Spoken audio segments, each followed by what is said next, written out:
President Trump's administration is asking the Supreme Court to allow enforcement of a ban on transgender people in the military.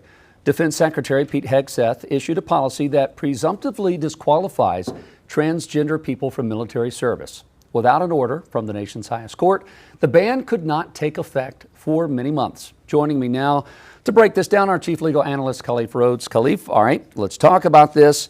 We know this is something that Obama instilled, allowing transgender military members years ago. Trump's first administration had the ban. It was rescinded. When Biden came in, now it's coming back. No surprise. Jason, you were all over it, ping-ponging back and forth. Yeah. And so a lot of this stuff is executive orders allowing to serve, executive orders in Trump's specific first term, allowing them to serve if they had already started transitioning prior to getting there. Biden came back and rolled back those Trump directives, and now Trump is saying it's going a little bit harder than what he did the first time. That not only are you not allowed to serve, but as they had said here, that this is something that stops.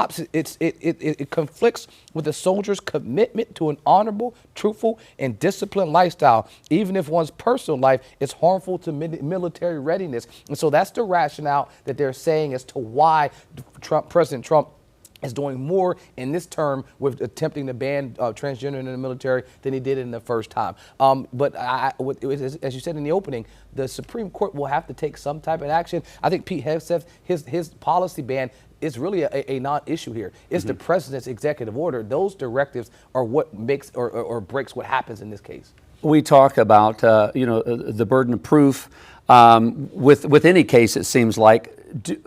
Does the Trump administration have to have any proof that a transgender soldier, let's say they've had a decade or multiple decades of service to the military, that because of their personal lifestyle and choices that has made them an ineffective soldier? Jason, you're all over it again. So that's exactly what the judge said. The U.S. District Court judge in March who addressed this said the exact same question. He said the Trump administration offered no explanation as to why transgender troops who have been able to serve openly for the last 4 years, now with no evidence, should not be able to serve. So the judge is asking the exact same question that you're saying, and that's what I tell when I tell folks, when you go to court, listen to the questions that the judges ask and look at the opinions that they write. They're asking questions because they want you to direct them and help them get to where you're trying to get them. Take me logically to the step where you're saying there's transgender people that are serving in the military. Less than 1% are serving in the military, right? If you have these transgender people there and you're saying there's an issue here with their serving, show me the connection. Give me the causal connection that your lifestyle decision is now affecting your ability to serve. And if you can't make that, if you don't have statistics, you don't have any proof, if you don't have even a one-off account, the judge is saying, well, how did we get here? And that's why the judge ruled that manner. That's why the Court of Appeals did the exact same thing. They did that because they're saying, where's the evidence? You need the receipts. If you don't have them, then why are we here? Yeah, my wife always says the person with the best paper trail typically wins. You got to have some kind of paper trail of what's going on here.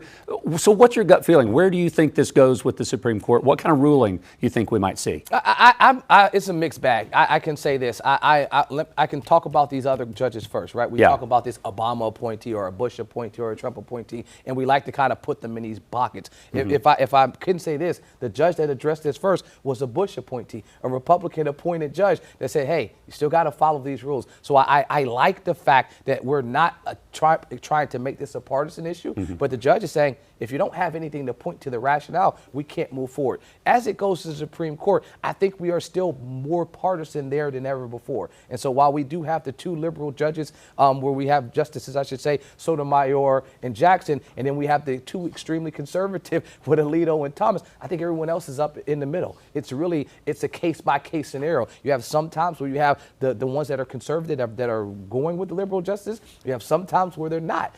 It is really going to be a case-by-case basis. In this situation right here, it would be hard to tell. It will be a close vote for sure. But I know two and two are on their sides, and they're not moving. It doesn't matter what you say. Those two are going to be on one side. The other two are going to be on the other side. So it's really now those five in the middle to figure out where they land. And I just think it's case by case. Each case is uniquely different. If it was abortion, I think I'd be able to tell you a little bit more.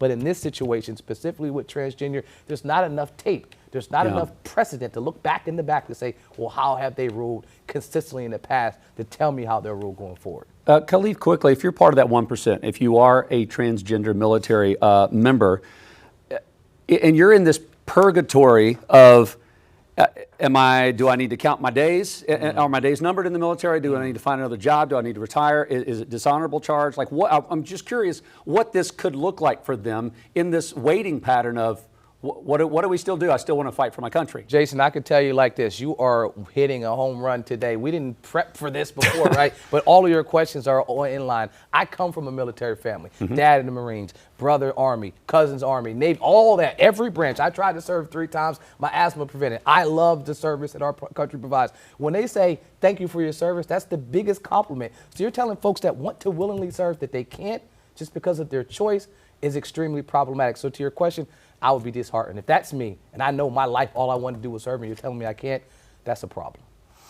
All right, Khalif, thank you very much. I appreciate that. We will await the ruling on this specific case.